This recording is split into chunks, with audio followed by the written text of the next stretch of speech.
What's up guys, it's Tony and Cam here, and in this video we're going to be telling you how we cut a shipping container in half and why the heck did we do it in the first place. And you're going to want to stay till the very end because in the end we're going to give you, well, I don't even know what the end is. All right, so we're standing inside of the 15-foot portion of a 40-foot container that we cut down to this size. Now the question the viewers are probably asking is, why the heck did we cut this down to 15 feet? So the customer needed a 25-foot container. You can't buy a 25-foot container, so we cut a 40-foot container down 15 feet. That's right. And so there is another part to this. The 25-foot part we'll show you a little bit later. But go ahead and give us a little bit of a breakdown. I know you've cut containers in half in the past. It's not simple. It's not for the faint of heart. But how did you do it, and what's kind of maybe the first step? The first step is to make sure you measure it right. And then the second step is to cut it. You can do that a bunch of ways. You can cut it with a grinder, you can cut it with a plasma cutter. This one we cut with a grinder. Now, what size grinder do you recommend for something like this? Probably a 6-inch cutoff wheel.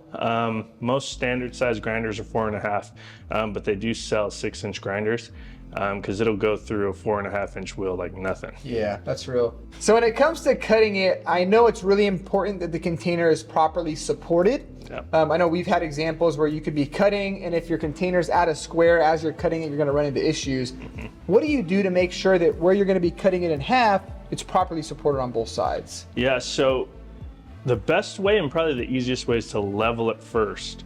Cut it on a level surface, and then where you're actually gonna cut it, support it underneath on both sides. So you're gonna wanna maybe block it up just so that there's weight. You know, the weight is, when you cut it, it's gonna drop in the middle. So you're gonna wanna have that supporting block or whatever you choose to use underneath it.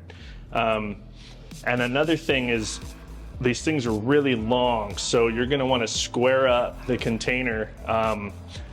A good example, I don't know if I can show you this right now, but we put a hook down here on the bottom, and then we hooked a hook up on the top over here.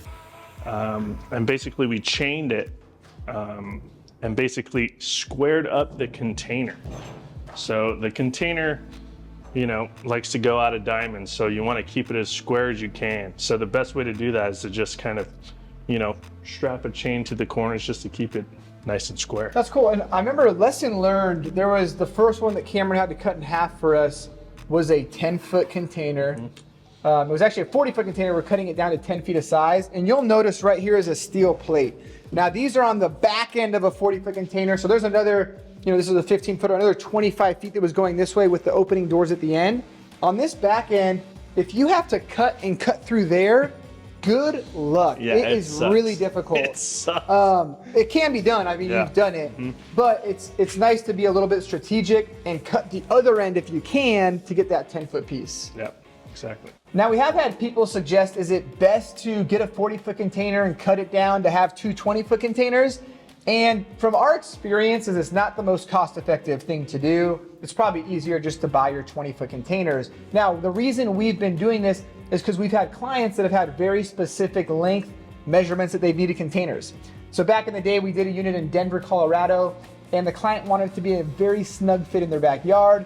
And as a result, we made the container 33 feet. So this is just the reality that you can make a container any size, even though the standards are 20 and 40. So after you cut your container in half, you're gonna have to basically frame it up.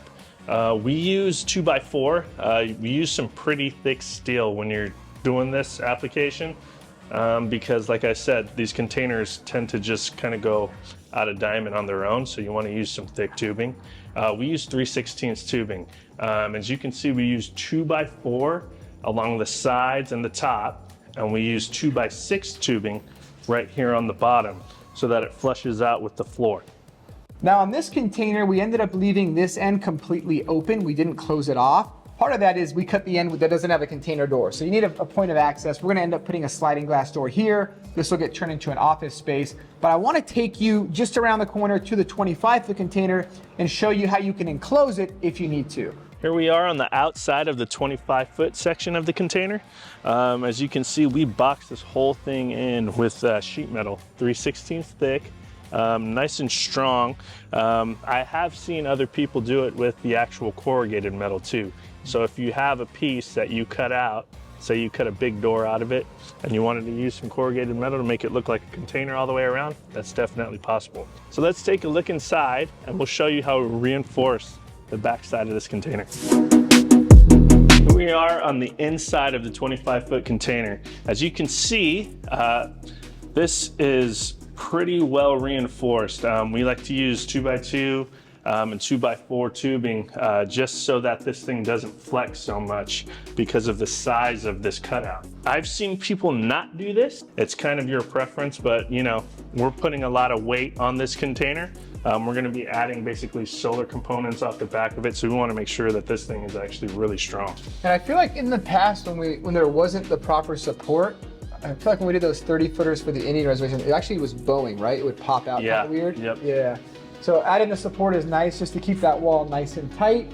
And like Cam said, just give it that rigidity that it needs. I mean, if you're going to keep it open like we did, I would suggest going with a way. Explain what you mean by that.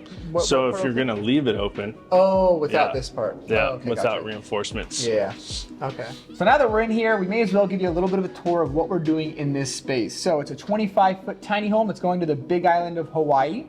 And Cam, explain a little bit what's going on. What's our plan and our vision for this? Yeah, so as you can see, there's only cutouts on one side of the container. So basically this acts as the back wall. It's towards a street. This one's actually going to be going on a trailer, like he said, and completely off grid. So it's going to have solar panels all the way across the top, solar components off this back wall, AC off the back wall. It's going to be a really cool container. Yeah, right now I'm pretty much in the shower. It's a really nice shower in here. I love it. You get this great view out the window. I can see the ocean. I mean, just visualize with me.